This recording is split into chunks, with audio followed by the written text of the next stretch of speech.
learn about another voice and culture of Taiwan with We Love Hakka. 现在就让我们一起加入客家风情，大家来讲客家吧。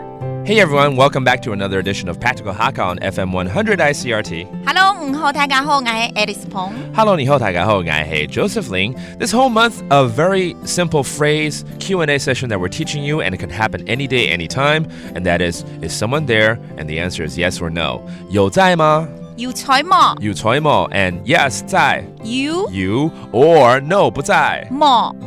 Okay, 有冇 simply means yes or no, really. Okay. Now, let's say you want to pick up something at a company or whatnot. 可能只是要到一个公司行号，可能要去领个东西啦，或者是要来收钱啦，等等哦。反正就是在外面可能会碰到这个状况，可能会问说，林先生有在吗？哦 ，Mr. Lin, is Mr. Lin there? 林先生有在吗？林先生有在吗？那如果是小姐的话呢？林小姐有在吗？林小姐 that means miss, okay? 有在吗 we just taught you, is that person there? Now, the answer could be yes, but he or she is on the phone.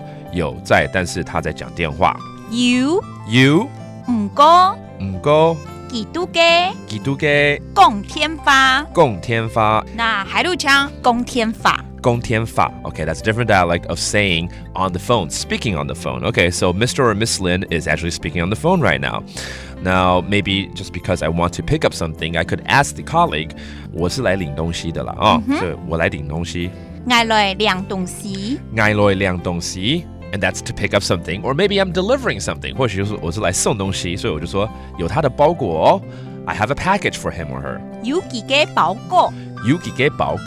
包裹 is 包裹 That's a package. I have a package for him or her. Or I'm here to collect money. 我要來收錢，我來收錢。我來數錢。你來數錢哦。我沒有數錢，我來贏錢，沒有，我是要來收錢。對，要切記，數錢 That means 領錢哦。對，不是要輸錢哦。不是要輸給人家。It sounds like I lost money, but it really means I'm here to pick up and collect the money in Hakka. All right, so let's review this phrase, okay? Is Mr. Lin there? 林先生在嗎？林先生有在嗎？And yes, but he's on the phone. 有唔過幾度嘅講天話。It's all about 有在嗎？有在嗎？有冇在跟不在。That's another edition of Practical Hakka here in ICRT. 什麼大家？俺只識張來了。客家風情由客家委員會監製。We Love Hakka has been brought to you by the Hakka Affairs Council.